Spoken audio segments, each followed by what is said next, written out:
প্রসব করার আগ পর্যন্ত বক না, প্রসব করে ফেললো, তারপর থেকে সে গাবে। দেখা যাচ্ছে কিনা অধ্যায় 14? জি স্যার, দেখা যাচ্ছে।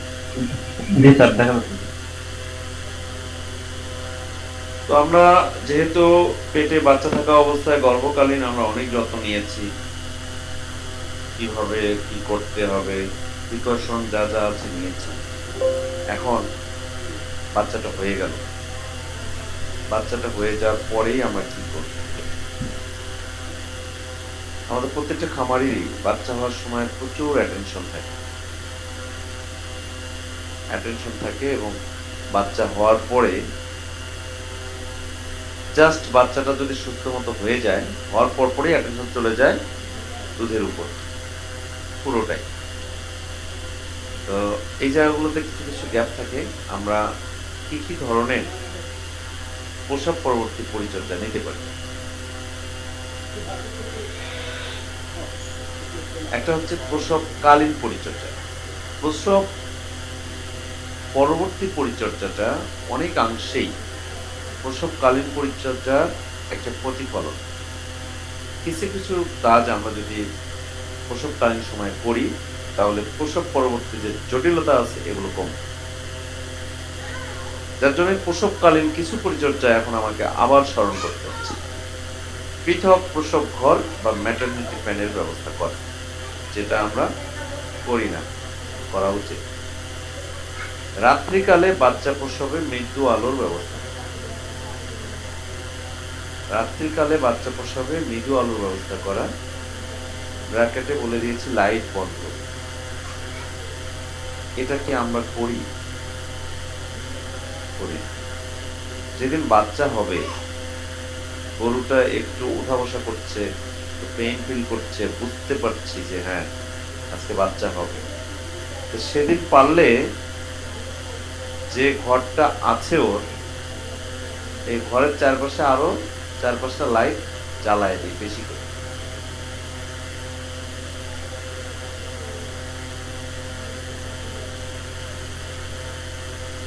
একদম সে লাইট শুরু হলো, যতক্ষণ বাচ্চা হওয়া কমপ্লিট হয়নি ততক্ষণ পর্যন্ত লাইট জ্বলবে। রাত্রিকালে বাচ্চা প্রসবে মৃদু আলো অথবা লাইট পুরোপুরি জ্বালানো, এটা স্বাভাবিক বাচ্চা প্রসবকে সরাসরি বাধাগ্রস্ত করে। তাই মৃদু আলোর ব্যবস্থা থাকবে, রাখতে পারেন আপনি ডিম লাইটের ব্যবস্থা, অথবা আপনি মাঝে মাঝে গিয়ে চেক করতে পারেন। খড়ের বিছানার ব্যবস্থা, বাচ্চা যখন দিবে তার আগে গরুটা যেন কম করে 1 থেকে 2 ফিট উঁচু খড়ের বিছানার মধ্যে রাখা যায়। তাহলে কি হবে, আপনি এটা যদি আগেই করে রাখেন যে আজকে বাচ্চা হবে, আমি গাভীটাকে এমন জায়গায় রাখবো যেন 2 ফিট উঁচু খড়ের মধ্যে থাকে, তাহলে বাচ্চা দাঁড়ানো অবস্থায় হোক, শোয়া অবস্থায় হোক, যেভাবেই হোক না কেন, বাচ্চাটা একটা হাইজেনিক হেলদি পরিবেশে হবে এবং তার স্বাভাবিক যে কার্যক্রম সেটা সে করতে পারবে। সরাসরি যদি আমরা পাকা জায়গার মধ্যে রাখি, তাহলে কোনো কোনো ক্ষেত্রে বাছুর আঘাত পেলেও পেতে পারে। যার কারণে খড়ের বিছানা আমরা ব্যবস্থা করবো, যদি পাকা থাকেও তার উপরে আমরা খড় বিছিয়ে দেব। অতি উৎসাহী হয়ে স্বাভাবিক বাচ্চা প্রসবে ব্যাঘাত না ঘটানো খুবই গুরুত্বপূর্ণ কথা। যেহেতু লাইট আমরা বন্ধ করি না, যদি মনে হয় যে রাত্রে বাচ্চাটা হবে,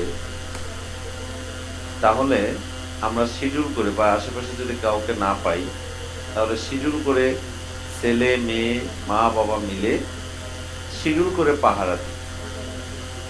চেয়ার নিয়ে গিয়ে বসি সামনে, 3 ঘন্টা একজন থাকলাম, থেকে আরেকজন উঠে গেলাম, আবার এসে 3 ঘন্টা থাকলাম। যদি কোনো মতে একটা বাচ্চা পা বা কোনো একটা অংশ বের হয়েছে দেখা গেল, আর মাথা খারাপ, সবাই মিলেই চিল্লাচিল্লি দৌড়ে ডাকাডাকি যে তাড়াতাড়ি তাড়াতাড়ি তাড়াতাড়ি বের হও, বাচ্চা হচ্ছে বাচ্চা হচ্ছে। এই যে আমরা কাজটা করলাম, এই কাজটা সরাসরি বাচ্চা প্রসবে বাধা দেওয়ার জন্য যথেষ্ট। কেন? এখন আমরা জানি প্রত্যেকটা আহ, প্রসব, প্রত্যেকটা প্রসবেই প্রত্যেকটা মাই, সেটা অ্যানিমেল হোক আর হিউম্যান হোক, সাই ফিলিং, লজ্জাবোধ থাকে, পেইন ফিলিং এটা থাকে। তো পেইন ফিলিং যখন থাকে, যখন পেইনটা তার হচ্ছে, তখন যদি আপনি তার সামনে থাকেন, তখন সে আপনাকে তার একটা অবলম্বন হিসেবে মনে করে, এবং তার যে স্বাভাবিক একটা প্রেশার দেওয়া, এই প্রেশারটা স্বাভাবিকভাবে দিতে পারে না। কারণ অলরেডি সে ডিপেন্ডেন্ট হয়ে পড়ে আপনার উপর। সে কিন্তু অ্যানিমেল, আপনি মনে রাখবেন আপনি হিউম্যান। প্রত্যেকটা অ্যানিমেলই সিক করে হচ্ছে কোনো না হিউম্যান কোনো না কোনো ভাবে আমাকেও হেল্প করবে। সে আপনার হেল্প সিকিং ম্যাটেরিয়াল হিসেবে আপনাকে মনে করা শুরু করে। যার কারণে স্বাভাবিক যে বার্থিং প্রক্রিয়া, স্বাভাবিক যে পার্চুরেশন প্রক্রিয়া, এটা বাধাগ্রস্ত হয়। এক নম্বর। 2 নম্বর হচ্ছে, আপনি যখন ওখানে একের অধিক লোক থাকবে, তখন তার স্বাভাবিক কার্যক্রমটা এমনি বাধাগ্রস্ত হবে। একের পর এক আপনি চেঞ্জ করছেন, একজনের পর আরেকজন চেঞ্জ করছেন, এইভাবে তার প্রসবটা বাধাগ্রস্ত হবে। পেইন ফিলিং এর কারণে, পেইন যখন হলো, পেইনটা সে স্বাভাবিকভাবে দিচ্ছে, পেইনের কারণে সে স্বাভাবিক যে প্রেশার দেওয়ার কথা সেটা দিচ্ছে না, আর আপনাকে সে একটা মাধ্যম হিসেবে মনে করছে যে আপনি তাকে হেল্প করবেন। এই দুটো কারণ, আর একটা হচ্ছে সাইফিলিং, এই 3টা কারণ প্রসবকালীন যে স্বাভাবিক প্রক্রিয়া আছে এটাকে জটিল করে দেয়। অ্যানিমেলের ক্ষেত্রে সব সময় মনে রাখবেন, অ্যানিমেলের ক্ষেত্রে আমার দেখা এই জীবনে প্রেজেন্টেশন বলেন, পজিশন বলেন, ম্যাক্সিমাম ক্ষেত্রে 99% ক্ষেত্রেই স্বাভাবিক থাকে। তাহলে স্বাভাবিক যদি থাকে, তাহলে আমরাই এটাকে অস্বাভাবিক করি। আপনারা দেখবেন অনেক খামারির গল্প শুনবেন যে এবার আমরা 5 জন 6 জন 7 জন মিলে টেনে বাচ্চা বের করছি। কেউ কেউ বলে যে 10 জন মিলে টেনে বাচ্চা বের করছে। তো এই যে গল্পগুলো, এই যে কাজগুলো, এগুলো যতটা অমানবিক আপনি মনে করেন যে আপনি মানবিক কাজ করছেন, কিন্তু ইনডাইরেক্টলি আপনি তার ভবিষ্যৎ ধ্বংস করছেন। তার নর্মাল পার্চুরেশনের যে প্রসেসটা, এটাকে আপনি বাধাগ্রস্ত করছেন। মৃদু আলো থাকবে, সাইলেন্ট থাকবে, ওখানে কোনো হিউম্যান থাকবে না বা আদার্স কোনো অ্যানিমেল থাকবে না। এটাই হচ্ছে স্বাভাবিক প্রসবের একটা আদর্শ প্লেস।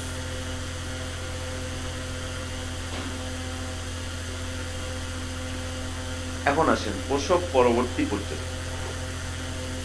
বাচ্চা হওয়ার সাথে সাথেই আপনাকে বাছুরটাকে গাভীর সামনে দিতে হবে। এটা হচ্ছে প্রথম কাজ। বাচ্চা হওয়ার পর পরেই বাছুরকে গাভীর সামনে দিতে হবে। ও লিকিং করবে, চেটে বাচ্চাটাকে পরিষ্কার করবে। হ্যাঁ, এখানে যদি কোনো মেমব্রেন থাকে, আলাদা কোনো পর্দা লেগে থাকে শরীরের মধ্যে, পলিথিনের মতো মায়ের পেট থেকে বের হওয়া, এগুলো আপনি শুকনো টাওয়েল দিয়ে সরাই দিতে পারেন। তবে এই কাজটা গাভী যত সুচারুরূপে করতে পারবে, আপনিও সেই কাজটাকে তত সুচারুরূপে তো করতে পারবেনই না, বরঞ্চ আরো বাধার সৃষ্টি করবে। প্রসবের পরপরই আমরা বাছুরকে গরম পানি দিয়ে গোসল করাই, অনেক ক্ষেত্রে টাওয়েল দিয়ে মুছে দিতে চাই। এইসব অতিরিক্ত কাজ আপনার করার কোনো দরকার নেই। বাছুরকে যার সামনে দিয়ে দেবেন, যা কাজ ও করবে। স্যার দেখা যাচ্ছে না? বাকিরা দেখতে পাচ্ছেন? জি স্যার। দেখতে পাচ্ছি। জি দেখা যাচ্ছে। গুড় বা চিনি মিশ্রিত হালকা দেখা যাচ্ছে, দেখা যাচ্ছে। খেতে দেওয়া। বাচ্চাকে সামনে দিলেন, দেওয়ার পরে মাকে গুড় বা চিনি মিশ্রিত হালকা উষ্ণ তরল খেতে দেওয়া। এটা হতে পারে শরবত হতে পারে, কিন্তু উষ্ণ হতে হবে, গরম হতে পারে, হালকা কুসুম কুসুম গরম হতে পারে। অথবা আপনি ভুসি সহ মিক্সড করে দিতে পারেন, এবং বাচ্চা হওয়ার পরপরই এই খাবারটা মাকে দিতে হবে। যথেষ্ট পরিমাণ এনার্জি ডেফিসিয়েন্সিতে ভোগে সেই সময়, তার এনার্জিটা রিগেইন করার জন্য এই মিশ্রণটা তার সামনে দিতে হবে। বাচ্চা প্রসবের পরপরই গাভীকে এবং প্রসবের স্থান জীবাণুনাশক দিয়ে পরিষ্কার করতে হবে, যতটুকু সম্ভব পরিষ্কার করবে। স্বাভাবিকভাবে গর্ভফুল পড়ার জন্য কমপক্ষে 12 ঘন্টা অপেক্ষা করবে। গর্ভফুল যদি দেখা যাচ্ছে যে আপনি এই জায়গাটাতে একটু সচেতনতা অবলম্বন করতে হবে, যে গর্ভফুল যদি পড়ে যায় সাথে সাথে আপনি এটা সরিয়ে ফেলবেন। অনেক সময় গাভী এটা খেয়ে ফেলে, গাভী খেলে বিপদ ঘটে। দুধের প্রোডাকশন থেকে শুরু করে পরবর্তী 10 থেকে 15 দিন খাওয়া দাওয়া কমাই দিতে পারে। তো যার কারণে গর্ভফুল যেন না খেতে পারে এটা আপনাকে খেয়াল রাখতে হবে। গর্ভফুল যদি না পারে তাহলে 12 ঘন্টা পর্যন্ত আপনি, কমপক্ষে 12 ঘন্টা, 24 ঘন্টা পর্যন্ত আপনি অপেক্ষা করবেন। গর্ভফুল গাভী যেন না খেয়ে ফেলে সেদিকে সতর্ক রাখতে পর্যাপ্ত ঘাসের ব্যবস্থা করে। বাচ্চা হওয়ার পরে সেই জন্য কচি ঘাস বা ঘাস পর্যাপ্ত খেতে পারে। আপনি অন্যান্য সময় পারেন না সেটা ভিন্ন কথা, কিন্তু বাচ্চা হওয়ার পরে আপনাকে এই ব্যবস্থাটা করতে হবে।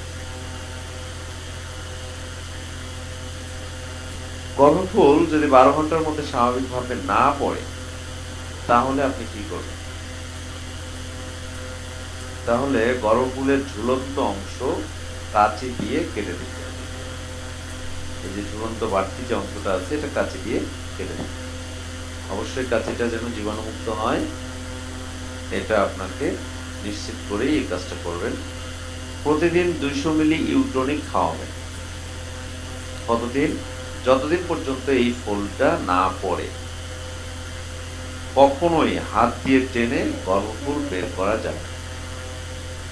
যে যত বড় ডাক্তারই আসুক, গরু আপনার, সম্পদ আপনার, যত বড় ডাক্তারই আসুক, আমি এইসব ক্ষেত্রে যথেষ্ট উল্টাপাল্টা বক্তব্য দিয়ে থাকি। বাট আপনারা যদি নিজেদের ভালো বোঝেন, এই উল্টাপাল্টা বক্তব্যগুলোকে আপনারা আমলে নেবেন, আপনারা ঠকবেন না। আপনার আমার ছোট ভাইয়ের মিসেস একটা ক্লিনিকে ভর্তি আছে, তো যে এখানে আমি দেখলাম যে অনেক অনেক অনেক ব্যাপার স্যাপার আছে। হ্যাঁ, যে ক্লিনিকের মালিক যারা, তারা যে ধরনের কাজগুলো করে, হ্যাঁ, তো এগুলো আমাদের ইয়ার মধ্যেও আছে, হয়তো ক্লিনিক হিসেবে নাই, কিন্তু চিকিৎসার ক্ষেত্রে ইনস্ট্যান্ট টাকা ইনকামের জন্য কিছু ব্যাপার আছে। তাই এটা কিন্তু একটা চমকপ্রদ জায়গা। বাচ্চা হয়েছে, ফুল পড়ে নাই, এই খবর যেই শুনবে, যে হাত ঢুকাইলেই 2000 থেকে 3000 টাকা নিয়ে যাবে। আমারও মনে খুব খুশি যে একটা যন্ত্রণা বের করে দিয়ে গেল, কিন্তু ভিতরে যতটুকু পারলো টানে ছিঁড়ে ছুটে বের করে দিয়ে গেল। এইটা যে কি হইলো ভিতরে, এটা পরবর্তীতে ইনফেকশনের রাস্তা তৈরি করে রাখলো, এগুলো আপনারা ভাবার টাইম নেই। বাচ্চা যখন হয়ে গেছে, ফুলটা সরে গেল, এরপরে খাওয়া দাওয়া করতেছে না। এই যে শুরু হলো 15 থেকে 20 দিনের ট্রিটমেন্ট। মানে একবার ফুল বের করতে পারলে গরু খাবে না, ঝামেলায় পড়বে। 15 থেকে 20 দিনের ব্যবসা আপনার কাছ থেকে যেন করা যায়। তো এইগুলো খুব আছে। ফুল পড়বে না, এটা খাওয়াতে থাকবেন যতদিন পর্যন্ত না পড়ে। ওটা পচে পচে বেরোক, একটু দুর্গন্ধ ছড়াবে, এর বেশি কিছু হবে না। কিন্তু এটা হাত দিয়ে বের করলে আপনি বিপদে পড়ে গেলেন।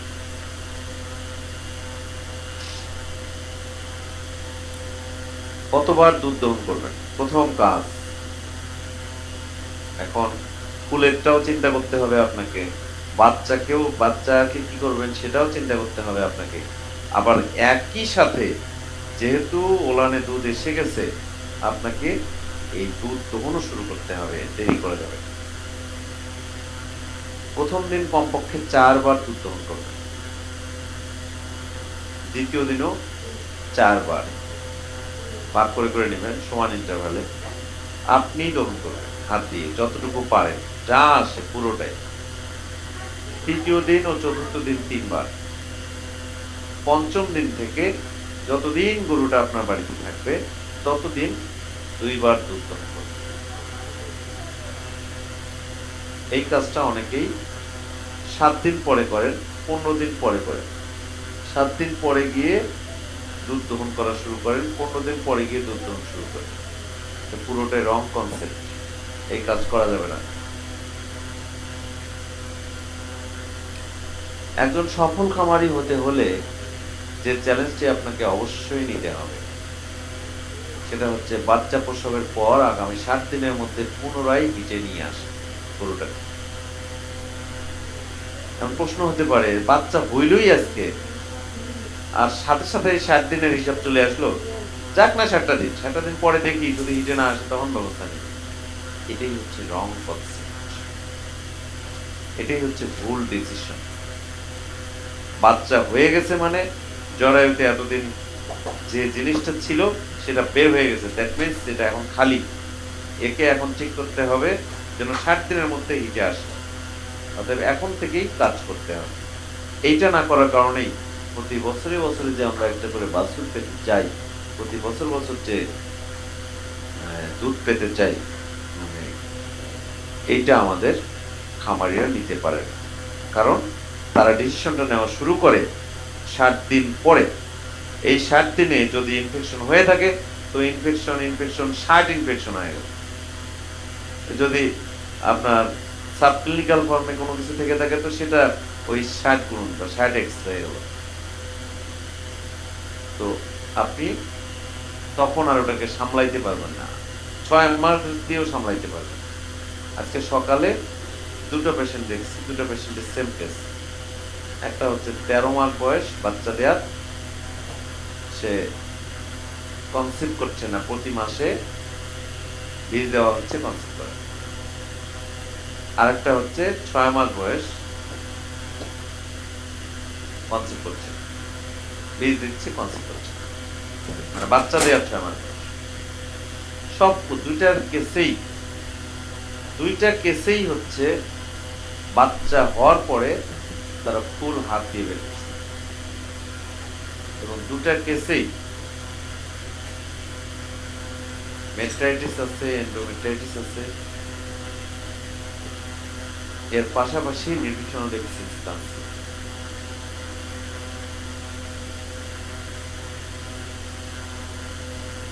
ষাট দিনের মধ্যে হিটে নিয়ে আসতে একজন খামারিকে কি কি করতে হবে? এর আগে ক্লাসে একজন প্রশ্ন করেছিলেন যে 60 দিনের মধ্যে আমরা কিভাবে হিটে নিয়ে আসবো। যত দ্রুত সম্ভব বাছুরকে মা থেকে আলাদা করা, বাছুরকে মা থেকে আলাদা করতে হবে। আমরা এটা করতে পারি না, আমরা বাছুরকে মায়ের সাথে রাখি, কিন্তু বাছুরকে মায়ের সাথে রাখলে বাছুর যত মায়ের কাছাকাছি থাকবে তত ইস্ট্রোজেন লেভেল নন ফাংশনিং অবস্থায় থাকবে। তাই যত দ্রুত সম্ভব বাছুরকে মা থেকে আলাদা করা। এটা কিভাবে আলাদা করা? যদি পারেন যে মা বাছুরকে দেখবেই না, একবার প্রথম দিন দেখবে, তারপরে আর দেখবে না।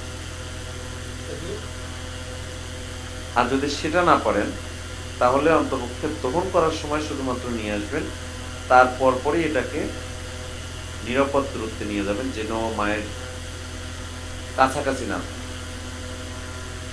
চোখ দিয়ে যেন মা ওকে তার যে একটা আবেগ আছে, আবেগে ঢেকে ফেলতে না পারে। তাহলে যে হরমোনের বিষয়টা আছে, হরমোন অ্যাক্টিভেশনের বিষয়টা আছে, এটা আপনি সুন্দরভাবে 60 দিনের মধ্যে একটা গরুর ভিতরে নিয়ে আসতে পারেন। পর্যাপ্ত পুষ্টিযুক্ত খাদ্য ও পরিষ্কার পানীয়ের ব্যবস্থা করেন। খাবারের পাশাপাশি আলাদা করে ভিটামিন ও মিনারেল খাওয়ানো। নিয়মিত গোসল করা, গোসলের সঙ্গে এটির একটা সম্পর্ক আছে। খাবারের পাশাপাশি আলাদা করে ভিটামিন ও মিনারেল খাওয়ান। আমি কিন্তু কোনো জায়গায় এ পর্যন্ত বলিনি, বাট এখানে বলছি, কারণ 60 দিনের মধ্যে আপনাকে হিটে নিয়ে আসতে হবে, তাই আপনাকে এই জায়গাটা ইমফেসিস দিতে হবে।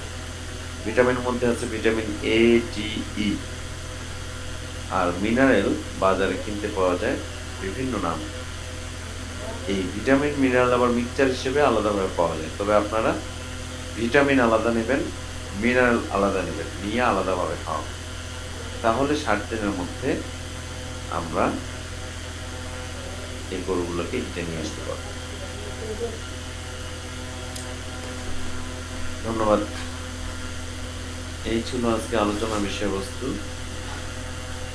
আপনারা এখন উন্মুক্ত সময় পাবেন প্রশ্ন করার।